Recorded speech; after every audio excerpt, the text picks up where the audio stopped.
Under the vast, star-strewn skies of Montana, where the mountains whispered tales of ancient resilience, a battle was brewing in the quiet expanse of Pinewood Valley. At the heart of this serene landscape stood a modest farm, its fields kissed by the amber glow of dawn. To the untrained eye, it was just another piece of rural America, rolling hills, grazing cattle, and a weathered barn that had seen better days. But beneath its humble exterior, this land was a fortress, and its guardian was no ordinary man. James "Hawk" Carver, a 65-year-old farmer with silver hair and a steady gaze, walked the perimeter of his property with his loyal German shepherd, Titan, at his side. The morning frost crunched beneath his boots, a reminder of the crisp beauty of this land he'd called home for the past decade. James had lived a life few could fathom, 3 decades as a Delta Force commander, leading covert missions that shaped the world in shadows. Known in military circles as Spectre, he was a legend, a man who struck like a phantom and vanished without a trace. Now, he sought peace in the simplicity of farming, but peace, it seemed, was not ready to find him. As the sun climbed higher, casting golden hues across the valley, James noticed something amiss. Tire tracks, deep and unfamiliar, scarred the muddy path near his fence line. Titan growled softly, his ears pricking forward, sensing a threat James had already begun to calculate in his mind. "Trouble's coming, boy," he murmured, his voice a low rumble of experience and instinct. He'd seen tracks like these before, not from local ranchers, but from men who moved with purpose. Men who brought chaos in their wake. His neighbor, Clara Hayes, pulled up in her old pickup truck, her face etched with worry. "James, have you heard about the Thompsons?" she asked, her voice trembling. "They up and left last night, no word, no nothing. But I saw men at their place this morning. Black SUVs, the kind that don't belong here." James straightened, his mind racing. "Cartel," he said, the word heavy with the weight of battles past. Clara nodded, her knuckles white as she gripped the steering wheel. "They've been moving in from the south, buying up farms. If you don't sell, they persuade you." James's jaw tightened. He'd heard whispers of the Los Tigres cartel, a ruthless organization that had been spreading its tendrils across the American West, using remote farms as staging grounds for their drug operations. Isolated properties offered the perfect cover, legitimate vehicle traffic, storage barns, and a lack of prying eyes. But Pinewood Valley was his sanctuary, a place where he'd buried the ghosts of his past.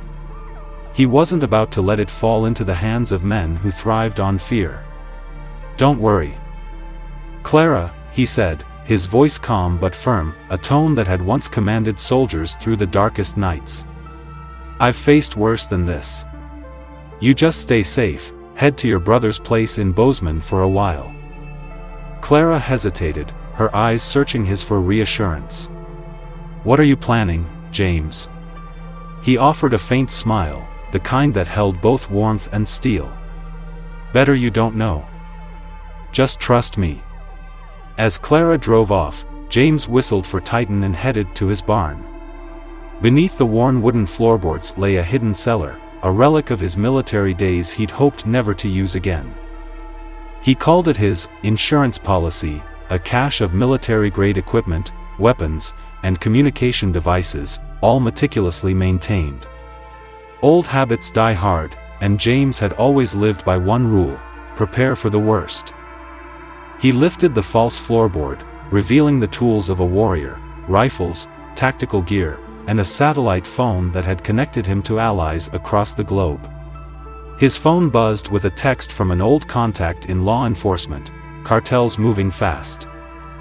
8 properties taken in the last month. Watch yourself."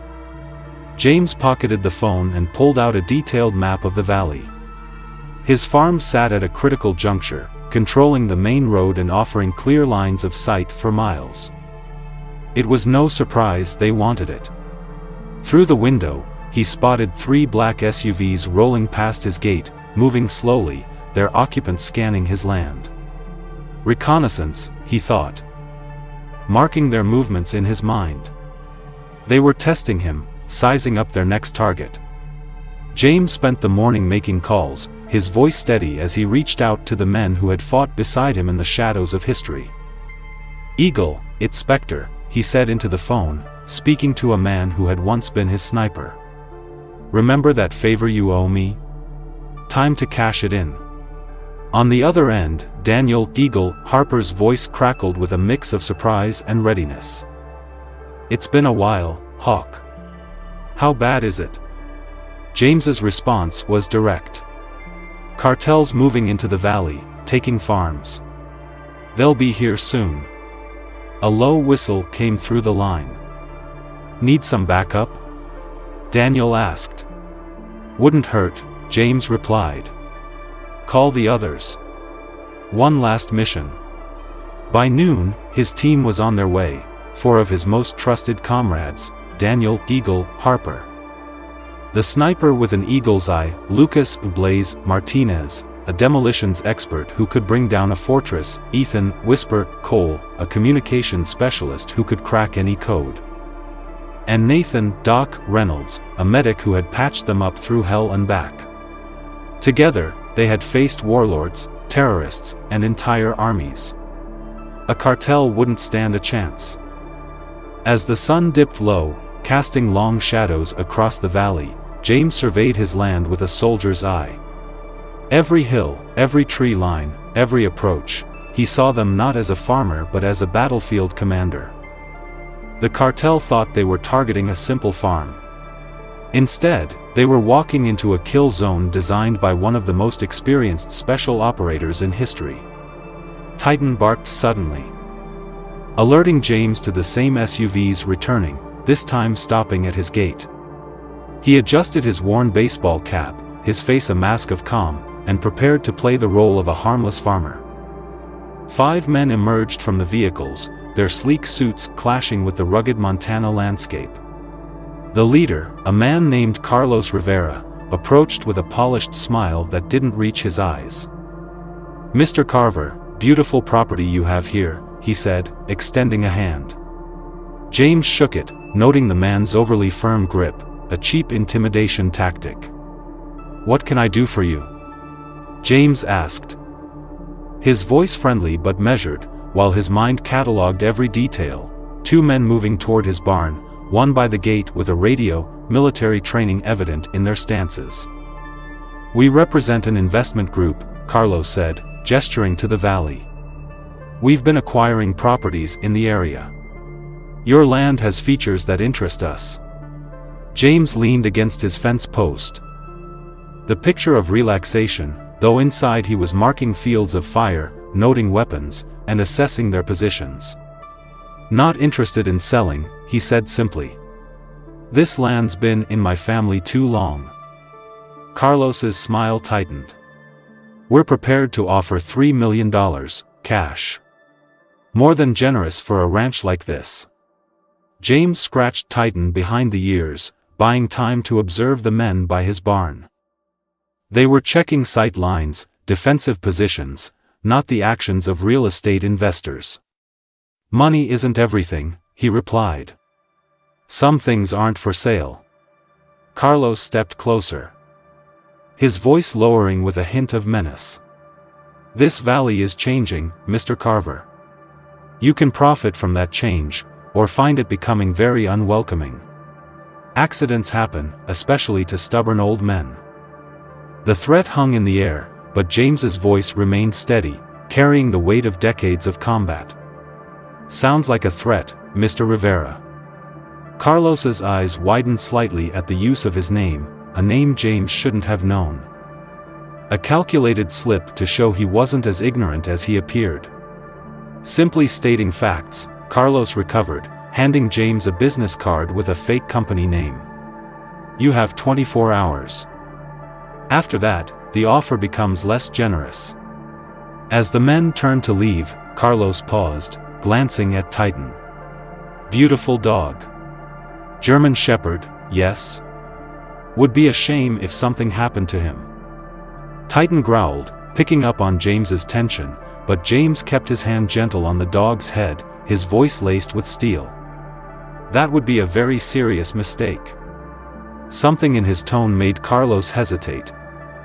A flicker of uncertainty crossing his face. For a moment, the mask slipped, and James saw surprise. They had expected an easy mark. Instead, they'd glimpsed something far more dangerous. The cartel men retreated to their vehicles, trying to maintain their confident swagger, but James could see the cracks in their facade. He watched them drive away, already planning his next moves. His phone buzzed with a text from Daniel, 3 hours out. Teams assembled. James typed back, make it 2. Companies already knocking. Inside his house, he activated his real security system, cameras hidden in trees. Motion sensors covering every approach, all feeding into a command center in his basement. He pulled up satellite images of the valley, marking known cartel properties. His farm was the key piece they needed. And they wouldn't wait long to take it. James descended into his cellar, the hidden room a testament to his past life. Weapons, equipment, and maps lined the walls, each piece a reminder of the battles he'd fought, and won. He began checking his gear methodically, muscle memory taking over as he field-stripped and reassembled rifles. Titan whined softly from above, and James paused, listening. Another vehicle approached, a different engine sound this time. He checked the cameras, the local sheriff's department. Deputy Tom Ellis, young and earnest, stepped out, looking nervous. "Mr. Carver," Tom called, shuffling his feet as James met him at the gate. "Heard you had visitors today. Word travels fast." James nodded. "Listen, about the others, the Millers, the Thompsons, we know what happened, but we can't prove anything. These people are connected. Evidence disappears, witnesses change their stories." James's expression remained neutral. "And you're here to advise me to take the deal?" Tom looked ashamed. "They own half the valley already. Fighting them, it's suicide." "Appreciate the warning, Deputy," James said, his voice steady. "But I can handle myself." As Tom drove away, James's phone chimed with a message from Ethan, intercepted their comms. "Full assault planned, they're not waiting 24 hours. James smiled grimly. "Perfect. Let them come in force. Let them think they had the advantage." 3 decades of combat had taught him that overconfident enemies made mistakes, and he knew exactly how to turn those mistakes into opportunities. He had 2 hours until his team arrived, 2 hours to turn his farm into a fortress. The cartel thought they were dealing with a stubborn old man. By morning, they'd realize their mistake, but by then, it would be far too late. The sound of engines echoed through the valley as James watched 4 vehicles approach from different directions. His team was here, using old tactics to avoid detection. Daniel's black pickup arrived first, followed by Lucas in a dusty Jeep, then Ethan and Nathan in their own vehicles, covered in dirt from back roads. James met them in the barn.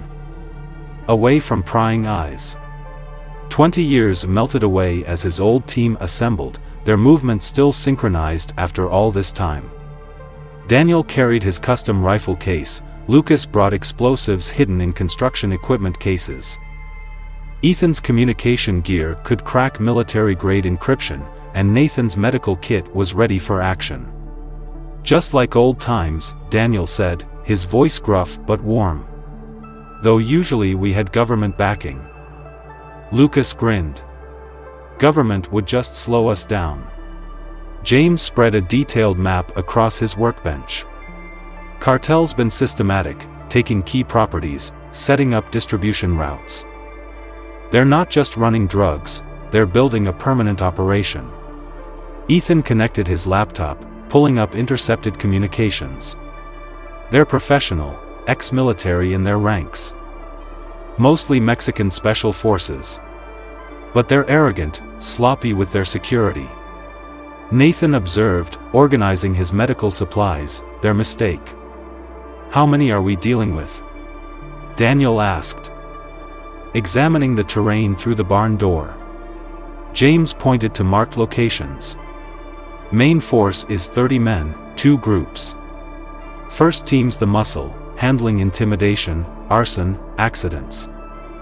Second team's their professionals, combat experience, proper tactical training.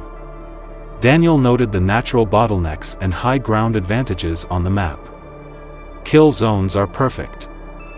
We can funnel them right where we want them. They'll come in force, James warned. No more pretense of being businessmen. Heavy weapons, armor, maybe air support. Lucas grinned, pulling out his demolition plans. Been a while since we had a proper fight. But James's voice turned serious. This isn't just about holding them off. We end this permanently, not just here, but their entire operation in the valley. The team sobered, recognizing the tone that had led them through impossible missions. Why'd you really come? James asked, looking at each man. Nathan spoke first, his medical bag open beside him. Remember Kosovo? That village after the militia went through? Some things you can't walk away from. Lucas added, checking detonator wires. Cartels took my brother's farm in Texas. By the time anyone could do anything, it was too late. Not happening again. Daniel shrugged, his eyes hard. You called. That's enough. Ethan looked up from his computer. They're moving faster than we thought. Main force mobilizing for tonight, no warning. Perfect, James said, his smile grim. Let's give them a message of our own. They spent the next hour fortifying key positions. Lucas rigged the main road with explosives, Daniel set up sniper nests, Ethan established a command center in James's basement.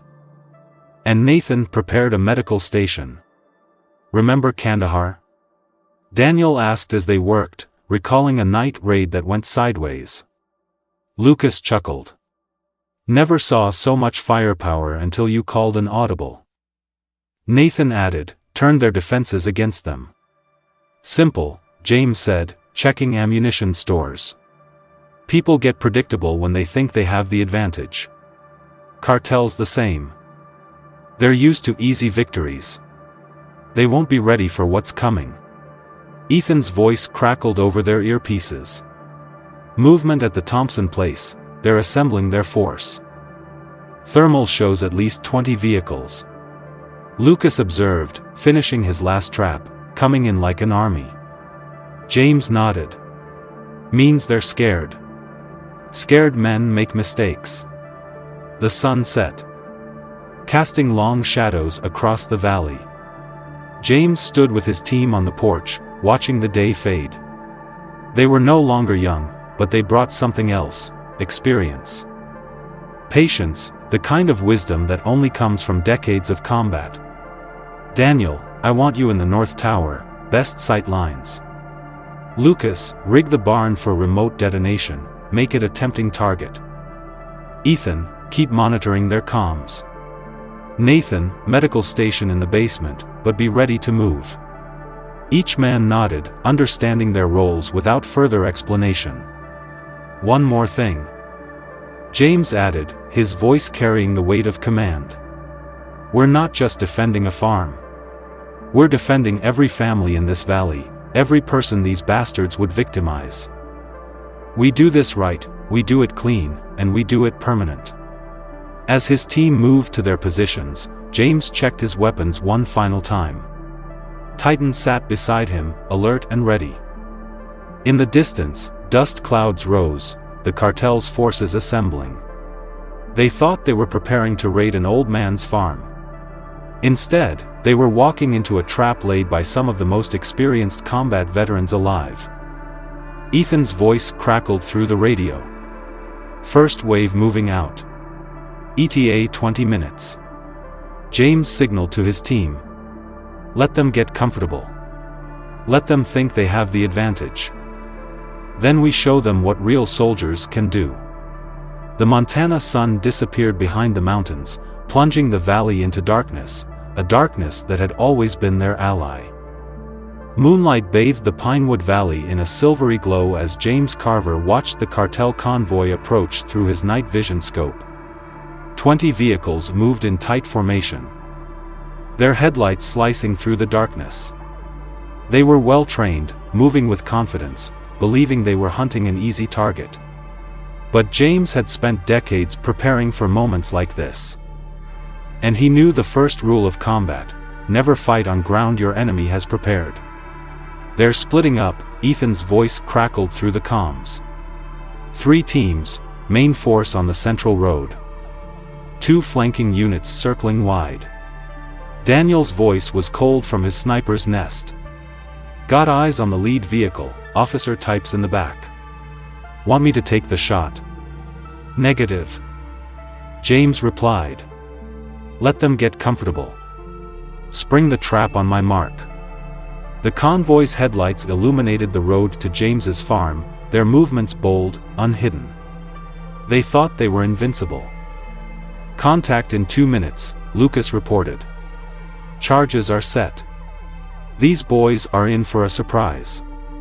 James watched as the first vehicles reached his outer perimeter.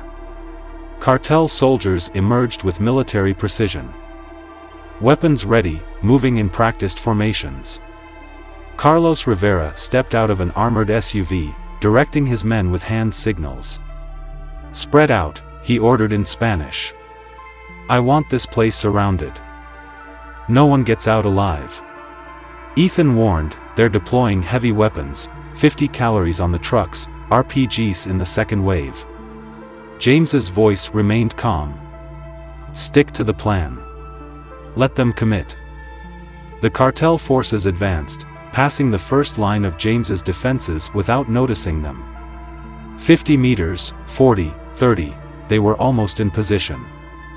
Sir, one of Carlos's men called out. No movement in the house. Thermals show nothing. Carlos grabbed his radio. Check the barn. He has to be here. 3 soldiers approached the barn, weapons ready. James counted down in his head. This was the moment. Now, James commanded. Lucas detonated his first series of charges, the ground erupting beneath the lead vehicles, sending them airborne in a shower of dirt and metal. Before the dust settled, Daniel opened fire from his hidden position, 2 cartel soldiers dropping before they realized they were under attack. What the hell? Carlos shouted. Diving for cover. Where's the fire coming from? The night exploded into chaos. James's team had prepared kill zones throughout the property, and now they put them to use.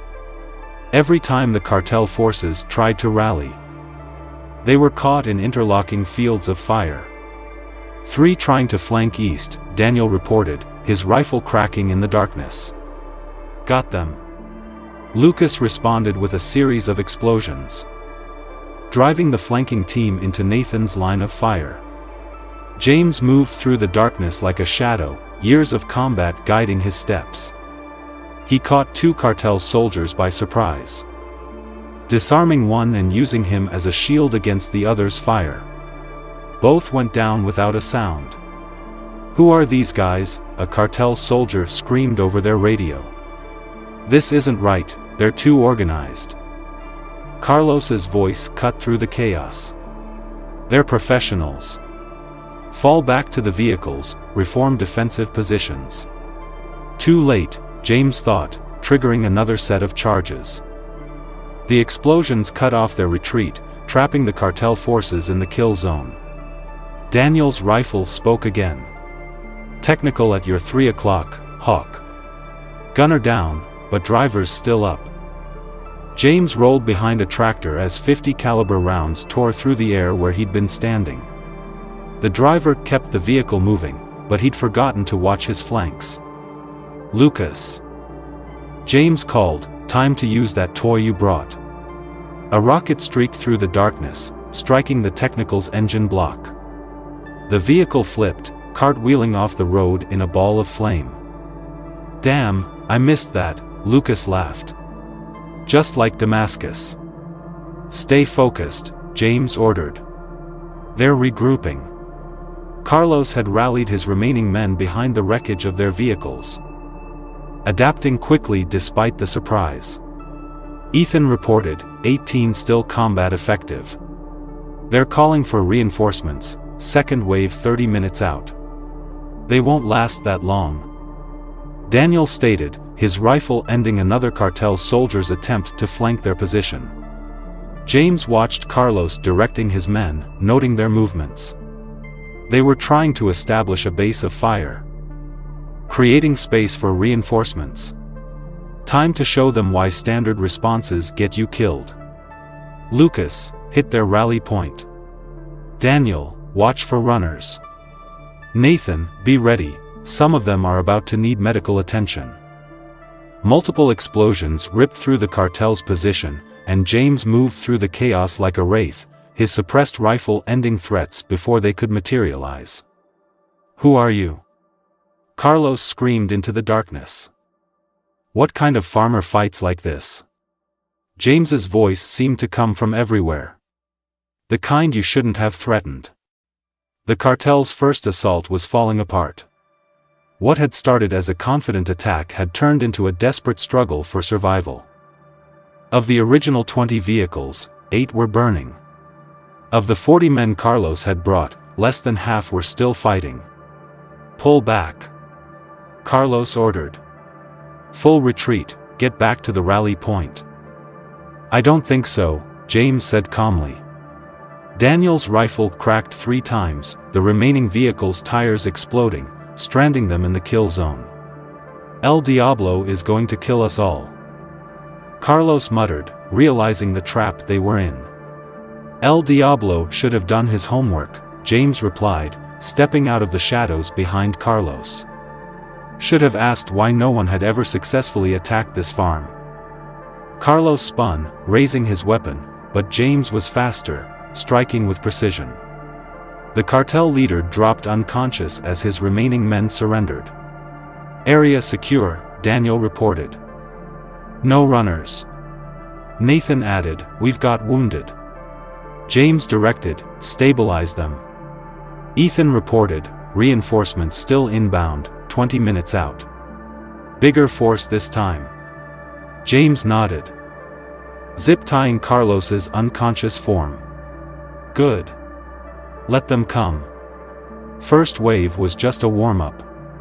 Next wave is where we show them who we really are." The team gathered briefly, checking weapons and reloading. "Just like old times," Nathan said, treating a wounded cartel soldier. "Better," James replied. "This time, we're fighting on our terms, on our ground. And this time, we're finishing it for good." The aftermath of the first battle left James's farm eerily quiet. Burning vehicles cast orange glows across the Montana night as zip-tied cartel soldiers sat under Nathan's watchful eye. Carlos stirred, his face showing the dawning realization of his mistake. 16 prisoners, Nathan reported. 3 critical but stable. James knelt beside Carlos, who glared up at him with fear and defiance. "Let's talk about El Diablo," James said quietly. "Go to hell," Carlos spat, switching to Spanish. "Your choice," James replied in perfect Spanish, shocking Carlos into silence. "But your reinforcements are coming into my kill zone in less than 15 minutes. Would be a shame if they made the same mistakes you did." Ethan approached, laptop in hand. Intercepted their comms. "El Diablo's coming personally, pissed, bringing heavy weapons, professional contractors." Carlos laughed harshly. "You're all dead. El Diablo doesn't leave witnesses. He'll burn this valley to get to you." "How many?" James asked calmly. "Enough to kill you 10 times over," Carlos sneered. "Former Mexican Special Forces, Colombian mercenaries, cartel's best killers." James cut him off. "I meant how many families have you terrorized?" How many farms have you taken? The question caught Carlos off guard, his arrogance cracking. Daniel, James called, what do you see? The sniper's voice crackled over their comms. Multiple vehicles, different approach vectors. Thermal shows at least 40 troops, multiple heavy weapons teams. Last chance, James said to Carlos. Help us end this with minimal bloodshed. Or watch more of your men die. You don't understand what you're dealing with, Carlos replied, his voice dropping. El Diablo, he enjoys the killing. You should run while you can. Already met men like him, James said, standing. They're all the same in the end. Ethan's voice cut through the night. First elements reaching the outer perimeter, they're moving slower. Checking for traps. James moved to his team, their faces illuminated by burning wreckage. They'll come from multiple directions, looking to overwhelm us with numbers and firepower. Daniel, I want you mobile, change positions after every few shots. Lucas, time for the secondary charges. Ethan, keep their comms scrambled. Nathan, keep the prisoners secure. Remember, James added, they're expecting us to be tired, maybe wounded. Let them think that. Let them get overconfident. A new voice cut through their radio frequencies. Deep and commanding, speaking Spanish with a Cali accent, El Diablo himself. Found their command channel, Ethan reported. Want me to jam it? No, James smiled grimly. Let them talk. Fear works better when they can share it. The team split up, moving to predetermined positions, years of working together making words unnecessary. Through his night vision, James watched the cartel's second wave advancing. Their movements more professional, using cover and maintaining intervals. Contact in 2 minutes, Daniel reported. Got eyes on their command element, El Diablo's in the black Suburban. 3 vehicles back, heavily guarded. Lucas, James directed, give them something to think about. A series of explosions illuminated the battlefield, revealing defensive positions and kill zones arranged with precision. Mother of God, a cartel soldier whispered over their open channel. The whole property's fortified. Keep advancing, El Diablo commanded. They're just trying to scare us. James's voice cut into their frequency, speaking calm Spanish. 43 minutes ago, I had twice your number in body bags or zip ties. That was when I was being gentle. Last warning, withdraw. Or meet the same fate. The cartel forces hesitated, their advance faltering. El Diablo's response was brutal. He shot one of his own men who had stopped moving. The next one who shows cowardice dies by my hand. He roared. Forward, kill them all. Well, James sighed, switching back to his team's channel. Can't say we didn't try. Lucas, got something special for them? Remember that trick we used in Fujairah? The demo expert replied. Do it. The night erupted in orchestrated chaos, explosions chain reacting across the battlefield, cutting off escape routes, separating units, creating panic. They're spread too thin. Daniel reported, his rifle cracking methodically, taking targets of opportunity. James moved through the darkness, a ghost among shadows, his movements precise. Who are you people? El Diablo's voice roared over the radio. James's response was cold. You wanted this farm so badly, welcome to it. Let me show you why they used to call me Spectre. The battle was entering its true phase. The cartel had brought their best. But they were about to learn the difference between killers and soldiers, between thugs and men who had perfected the art of warfare. Let them come to us, James told his team. Let them think they're winning. Then show them why you don't threaten a Delta operator's home. El Diablo's assault hit like a tempest, automatic weapons fire lighting up the night. Heavy caliber rounds tearing through James's outer defenses. His forces moved with precision, using suppressing fire to cover their advance. This wasn't the sloppy attack of the first wave, this was a military operation. Multiple teams at 9 o'clock, Daniel reported, his rifle responding with measured shots. They're using proper fire and maneuver. James watched through his thermal scope. Former Mexican Special Forces, see how they move. A rocket streaked through the darkness, exploding against James's barn. The structure held, reinforced for exactly this scenario, but the message was clear, the cartel wasn't playing anymore. They're probing our defenses, Lucas called out. Looking for weak points. Not yet, James replied. Let them commit more forces. El Diablo's voice boomed across the battlefield. You cannot hide forever. We will burn everything you have. James's response was a precisely placed shot that shattered the cartel boss's spotlight, plunging the battlefield back into darkness. Three-man team trying to flank east, Daniel reported. I see them, James responded. Lucas, give them something to think about. A series of charges detonated, hurting the flanking team into Nathan's line of fire. His suppressed MP5 spoke 3 times, 3 bodies hitting the ground. They're coordinating better now, Ethan warned. Multiple channels, encrypted comms, these guys are professionals. James moved like a shadow, taking out a machine gun nest with swift precision. The cartel soldiers never saw him coming. Command vehicle moving, Daniel called out. El Diablo's repositioning, strong security detail. Let him, James replied. He's looking for a pattern. Let's give him one. The battle shifted into a new phase. El Diablo's men were good, trained in urban combat, but James's team had written the book on this kind of warfare. Every time the cartel thought they'd found an advantage, it turned into a trap. RPG team at your 2 o'clock, Ethan shouted. James rolled behind cover as rockets screamed overhead. The explosions massive, military-grade weapons.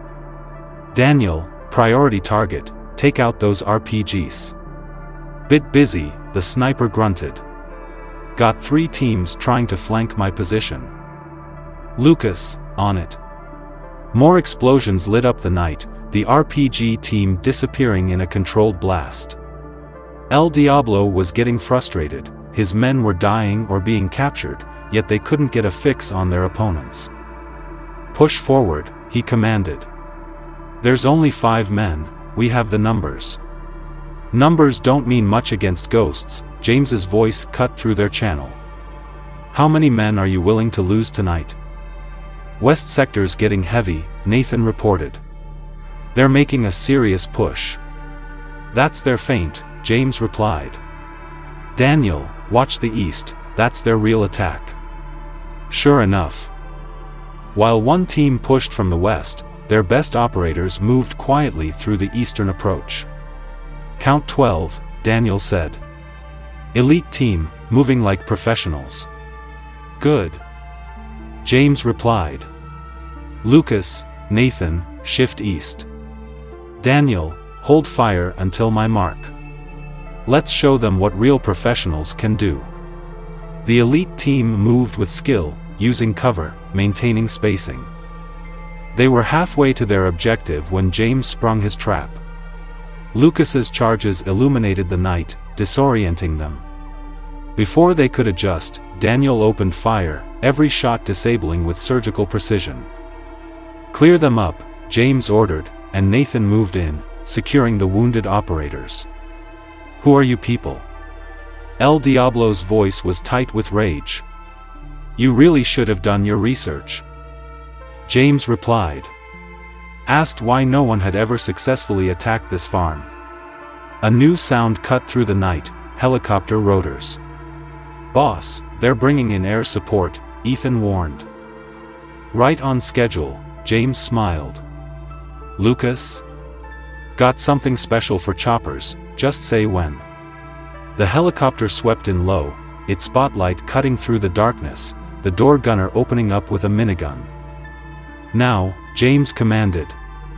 Lucas triggered a massive flashbang designed for aircraft, momentarily blinding the pilot. The sudden move threw off the gunner's aim. Daniel's rifle cracked, the spotlight exploded. Then 2 more shots disabled the minigun. "You can land safely," James broadcast to the pilot, "or you can crash. Your choice." The helicopter retreated, its pilot choosing wisdom. On the ground, El Diablo was shouting orders with increasing desperation. "How many more men are you willing to sacrifice?" James asked over their channel. The response was a massive barrage of automatic weapons fire. But James had already moved, ghosting to a new position. 20 years ago, they'd called him Spectre because he could strike without warning and vanish. Tonight, he was reminding them why. "Burn everything!" El Diablo screamed, his men deploying incendiary weapons. The night lit up with phosphorus and thermite, turning the battlefield into a hellscape. "They're getting desperate," Daniel observed, relocating as flames consumed his sniper nest. "Careful," James warned. "Desperate men are unpredictable." Ethan reported, "They're splitting into 3 groups, main force pushing center. Best units trying to flank through the burning zones." A massive explosion rocked the farmhouse as the cartel deployed satchel charges. The reinforced structure held, but the message was clear: they wanted destruction. "We've got wounded to evacuate," Nathan called out. "These fires are getting too close." James processed the situation. "Daniel, cover the east approach. Lucas, buy us some time. Everyone else, fall back to position 3, we're not losing anyone tonight." Lucas's voice was grim. "Got something special, cover your eyes." Multiple explosions chained across the property. Magnesium bright, creating walls of light that blinded anyone looking. In the confusion, James's team executed a fighting withdrawal, moving their prisoners and wounded to a fortified storm cellar. "They're pushing hard on the west," Daniel reported, his rifle cracking steadily. "These guys are different, cartel's elite death squad." James confirmed, El Diablo's personal kill team, ex-Mexican special forces who went rogue. "Not good enough," Daniel replied, his shots precise. The death squad moved with grace, using the fires as cover, equipped with thermal imaging and advanced body armor. "Contact!" Ethan shouted. 3 death squad members had breached the inner perimeter, moving toward the command center. James moved to intercept, but they had him pinned with coordinated fire. "Little help here," he called, surprisingly calm. "Working on it," Lucas replied. The ground erupted beneath the death squad, not with explosives, but with compressed air and dirt, breaking their formation. James closed the distance, the fight brief but brutal. The first went down to a throat strike, the second to an elbow strike, the third, a hand-to-hand specialist, proved tougher. "Impressive," the man said in accented English, squaring up. "But you're still just an old man." James's response was a lightning-fast combination, ending with the specialist unconscious. "Age and treachery, kid. We've got a problem." Ethan cut in. "They've got a technical with a heavy autocannon." The 20mm cannon split the night, its rounds punching through James's reinforced walls. "Daniel, can you get a shot?" "Negative, they've got it protected." James thought fast. "Lucas, remember Serbia, that arms depot with the tanks?" "Oh, I like where this is going," Lucas replied. "Give me 2 minutes." El Diablo's voice boomed across their comms. "This is what happens to those who resist. We will reduce this place to ash." James had Ethan patch him into their frequency. "That's an impressive gun, Russian-made, probably stolen. Very effective against buildings. Not so great against what's coming. You're finished." El Diablo shouted. "Look to your left." The cartel boss did, just in time to see Lucas's surprise. The barn, thought to be burning, revealed its secret, a massive directional blast, overturning the technical, rendering the cannon useless. That was our excuse to keep things civil, James announced. Push harder, and we stop being nice. Kill them all. El Diablo screamed, but there was fear in his voice now. Boss, Nathan called out, got movement in the tree line, they're bringing up their reserve force. Good, James replied. About time they committed everything. Daniel, you know what to do. The sniper's rifle began its deadly work, disabling vehicles and equipment, forcing the cartel into predictable responses. They're pulling back, Ethan reported, regrouping around their command vehicle. James checked his ammunition, noting the fires still burning. All units, prepare for final phase. We're not just defending anymore, time to show them why you don't bring a cartel to a Delta Force fight. The night was about to get worse for El Diablo. They thought they were winning by forcing James's team to fall back. Instead, they were walking right into the trap he'd been setting since the beginning.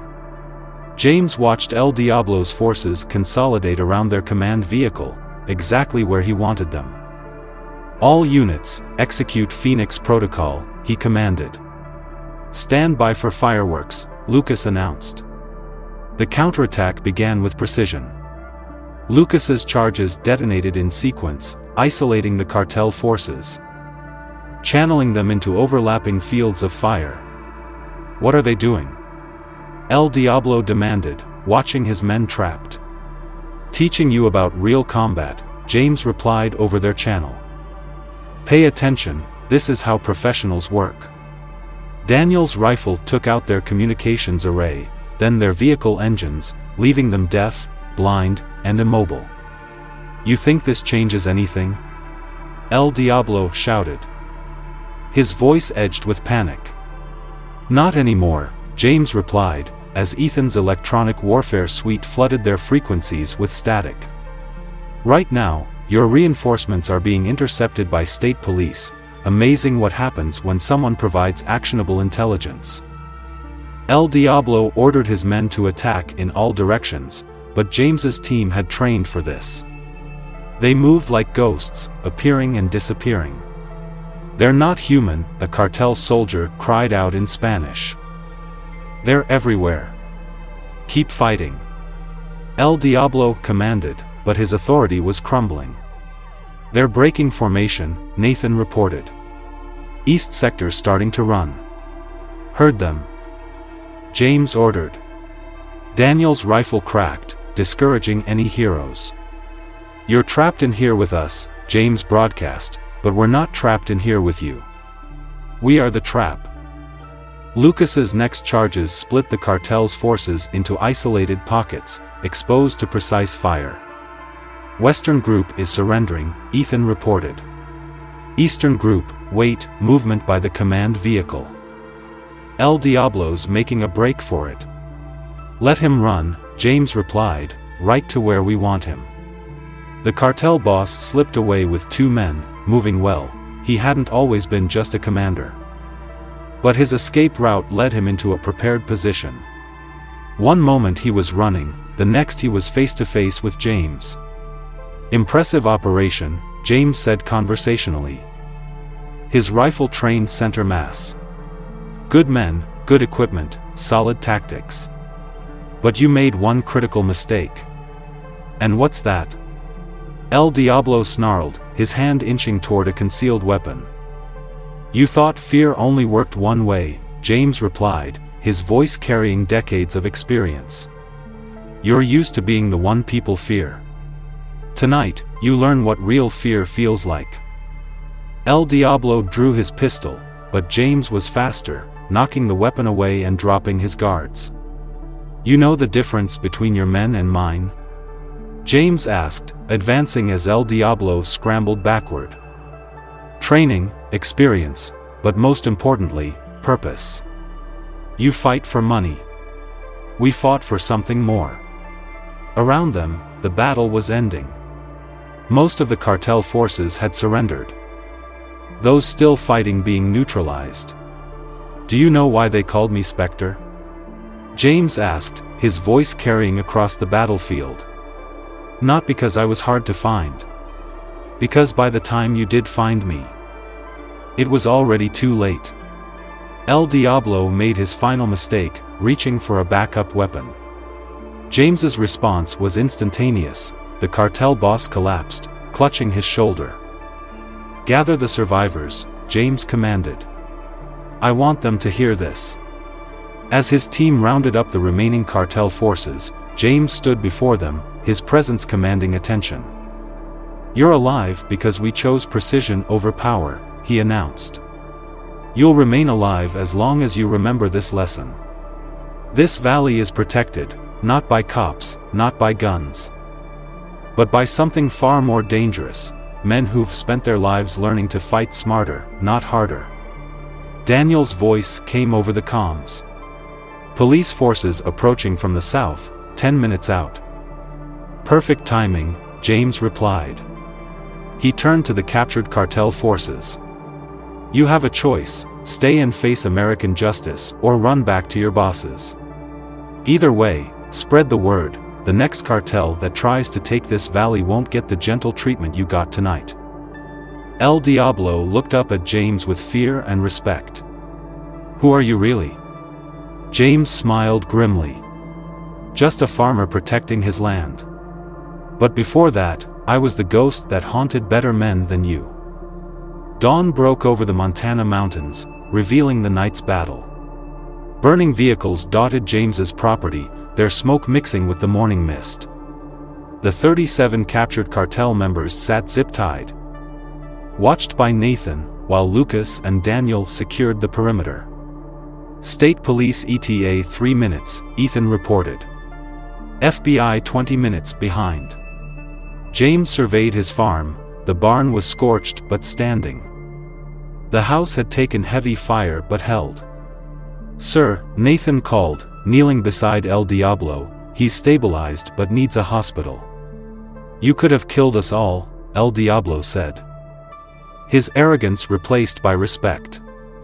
Wasn't the point, James replied. Dead men don't carry messages. You're going to tell every cartel what happened tonight. Police sirens echoed through the valley. James turned to his team. Daniel, Lucas, fade back, no need to complicate things. Nathan, you're our medic, handle the prisoners. Ethan, wipe everything sensitive. I'll handle the locals. Sheriff Ben Dawson arrived, his face a mixture of shock and awe. What happened here, Hawk? Had some uninvited guests, James replied. They didn't take rejection well. Dawson walked the perimeter, taking in the disabled vehicles, the captured cartel members, the precise damage. This wasn't just a firefight, this was something else. They came looking for an easy target. James explained. Found something else instead. Your FBI friends will be interested in this bunch, they've been terrorizing the valley. Dawson called for ambulances, his deputies processing the scene. Your guests have been busy, he noted, examining military-grade gear. Check the barn, James suggested. Ethan had planted documents linking the cartel to local crimes, enough to unravel their operation. El Diablo watched the law enforcement activity with cold eyes. This changes nothing, he said. The cartel will do exactly what we tell them, James cut him off. Because if they don't, next time we won't be so gentle. FBI vehicles arrived, led by Special Agent Emily Carter. We're going to need a statement, Mr. Carver, she said. Of course. James replied. They came to take my farm, I defended my property. Carter's eyes swept the battlefield.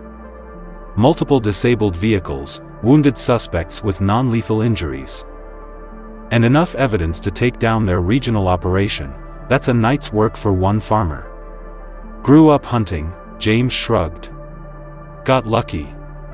Carter raised an eyebrow but didn't push. We'll need to process the scene. Take all the time you need, James replied. Just watch the north field, unstable ground after all the excitement. Carter nodded, recognizing the warning. As law enforcement processed the scene, James's team watched from concealed positions. They'd fought in places that didn't exist, conducted operations that would never see paperwork. This was no different. "Quite a mess you've made," Dawson said, rejoining James. "You sure this is the end of it?" James watched El Diablo being loaded into an ambulance. "Tonight showed them pushing into this valley is bad business, very bad business. And if they're slow learners, they'll find out why some old soldiers never really retire." Nathan approached, maintaining his cover as a local paramedic. "Property's clear, no unexpected surprises for the evidence teams." James nodded, watching the sun climb higher over his scarred but undefeated farm. The cartel had brought their best, and learned the hard way that some battles aren't won by strength alone. By late afternoon, the law enforcement presence had dwindled. James's farm bore the scars of battle, but to his eye, the damage told a story of precision over brutality. "Main evidence sweep is done," Daniel reported from his observation post. "They didn't find anything we didn't want them to. Cartel frequencies are dead quiet," Ethan added. "But police bands are lighting up, state police hitting cartel properties across the valley." Lucas emerged from the tree line. "Cleaned up the last of the surprises, ground's clear for farming again." Nathan joined them, his medical kit packed. Final casualty report, 37 cartel members captured. All with non-lethal injuries, precise work, even by our standards. Clara Hayes's truck appeared on the road, approaching cautiously. James nodded to his team. "Time to maintain appearances." They faded back as Clara pulled up. "James," she called, jumping from her truck, "the whole town's talking. They're saying you fought off the entire cartel by yourself." James smiled slightly. "Stories get exaggerated. Just defended my property." "Don't give me that," Clara said, her eyes sharp. "I heard the explosions, the gunfire. My cousin's on the state police team, he said this was military-grade resistance." "Sometimes farmers know more than people expect," James replied. "Coffee inside?" Inside the farmhouse, Clara took in the bullet holes, the precise damage. "The cartel's pulling out, not just here. Across the valley. Running scared." "Good business decision," James said. "This wasn't just about your farm, was it?" Clara asked. "This was about the whole valley. Let's just say some people needed to learn that not all territories are worth taking." James replied. A black SUV with government plates approached, CIA operative Thomas Reed. "Quite an operation," Reed observed, declining coffee. "Reminds me of a classified file from Kandahar, a team of operators who made problems disappear without leaving evidence." "Sounds like an interesting read," James replied neutrally. "That team officially doesn't exist," Reed continued, "just like what happened here won't officially exist, at least not the way local law enforcement thinks." "Appreciate the professional courtesy," James said. Reed nodded. "Pass along a message. Your old friend Colonel Barnes says the perimeter you set up reminds him of Serbia." James's expression didn't change. But inwardly he smiled. Some old debts were being paid. After Reed left, James's team regrouped in the barn. "Place will need rebuilding," Lucas noted. "Could help with that, got ideas for improvements." "Cartels running," Ethan added, "but they might not run forever. Worth maintaining a presence." Daniel cleaned his rifle. "Been thinking about retiring, Montana's got good shooting ranges." Nathan mused, local doctors getting old. James looked at his team, men who'd come running at his call. "You don't have to do this. We spent our lives fighting in other people's countries." Daniel replied. "Maybe it's time we defended something closer to home." The decision was made, they'd stay, turning the valley into a sanctuary guarded by shadows. A week later, Pinewood Valley showed signs of change. Daniel bought the Thompson place, turning it into a training facility disguised as a shooting club. Accuracy before speed, he taught locals, slipping advanced tactics into basic lessons. Nathan's clinic became operational, his combat medical experience serving rural healthcare while evaluating potential allies. Lucas modified farming equipment, tractors with bulletproof glass, barns that could withstand a mortar hit. Ethan set up a surveillance network, disguised as a ham radio setup. Clara arrived at James's farm, her expression serious. Town meeting yesterday, lots of properties up for auction. People are nervous about who might buy them. Heard your cousin's department cleared them, James said, pouring coffee. No more cartel presence. That's not what worries them. Clara replied. I need to know what really happened that night. James considered his response. What do you think happened? I think the cartel didn't just run into a farmer, Clara said. I think they ran into someone with training, experience. Sometimes people aren't what they seem, James replied. Sometimes that's a good thing. Through his window, he watched Daniel and Lucas discussing property lines, their movements carrying military precision. The others, Clara nodded toward them, they're not just friends, are they? Does it matter? James asked. Clara's expression softened. The valley is changing, people feel safer, like something's watching over them. Good land's worth protecting, James said, his voice carrying the love of a man who'd found his true home. The valley's transformation continued, not into a military stronghold, but into a community that could defend itself while appearing ordinary. James and his team became its guardians, hiding their skills behind the facade of farmers, doctors, and shooting instructors. They taught the locals to watch, to notice, to protect, turning Pinewood Valley into a sanctuary where the ghosts of valor stood ready to defend the land they loved. A testament to the enduring power of loyalty, courage, and community. Humanity lesson from the story. At the heart of this Montana showdown lies a timeless truth: courage and loyalty aren't just human traits, they're forged in the bonds we share with those who stand by us. Whether man or beast. James Hawk Carver, a warrior turned farmer, didn't just fight for his land, he fought for a community, for peace, and for the right to call a place home. Alongside Titan, his steadfast German shepherd, he showed us that true strength comes from protecting what matters most, not with fear, but with purpose. In a world that often feels divided, this story reminds us, when we stand together, human or animal, we can face any storm. What's worth fighting for in your life? Let us know below.